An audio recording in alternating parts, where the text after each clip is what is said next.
Hey there, welcome to Tempo. In this video, we're going to cover site creation and introducing the dashboard. When you first log into Tempo, you'll be met with this Create New Site screen. It's got 3 steps, it only takes a couple of minutes, and then we'll have our site. The first thing we'll do is enter in our licensee name. We'll put in a site title that will automatically create a subdomain for us in the correct format. You can go ahead and change this if you like. All of these values can be changed at any point after the site creation as well. I'll add my designation and I'll put in my brokerage. Then we'll hit continue. Next, we'll cover our background. This is just to help our AI write a short pitch and a bio for you, both of which can be changed at any point after site creation. Put in a little bit of information about education. We've got a certification here. We've got a few achievements. These can be about your current business, a previous career, or anything personal that you want to note. A target market, and just some personal interests. Next up, we'll select our MLS data source. In this case, I'll be using Treb. I'll put in my board member ID. We'd like the starting position to be Toronto in this case. That's in Ontario, and we'll be using the residential class. Hit create.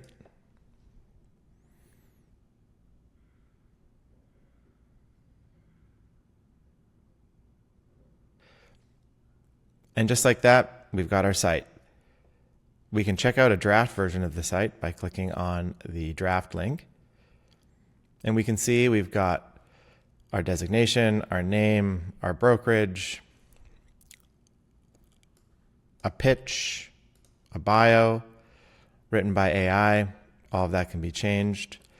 These are the achievements we put in. It's also pulling some featured listings based on our selected region. But as you can see, there's still some gaps. We've got to put in more contact information. We can be a bit more deliberate about what listings are being featured. We can add information around the region, places that we specialize in, some blog articles. We can update our key image, and we can put some real highlights in so people know what's happening in our business now. Okay, now we'll cover the dashboard. Once you've created your site, you'll be met with this page. From here, you can access all the different areas for editing your site's content. Content covers profile, highlights, achievements, contact info, and more.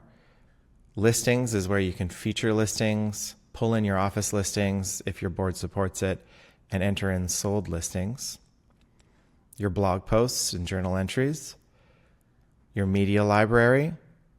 A links page, much like Linktree or Beacons. Marketing is a place where you can create social media content, either images or video, using MLS IDs. Your leads table. Analytics. Your site's appearance, your theme and your color palette. And some general site settings like name and custom domain. Lastly, I'll just point out where the account, preferences, and plans and billing sections are. If you click the bottom left-hand corner where your name and email address is, you'll see a menu that shows access to account settings, plans and billing, a place to submit feedback, view our support page, or view the change log for the app. If I click on account settings, I can see that there are some preferences I can update here. If I go over to plans, this is where I can manage my current subscription if I have one, create a subscription, or downgrade or upgrade. There's also a place for invoices that will come in as you're billed monthly or annually, a referral program if you'd like to participate in that. And on every page, you'll see this icon in the bottom right-hand corner, which is a live chat. Just click on that if you ever have a question, and somebody will get back to you very quickly.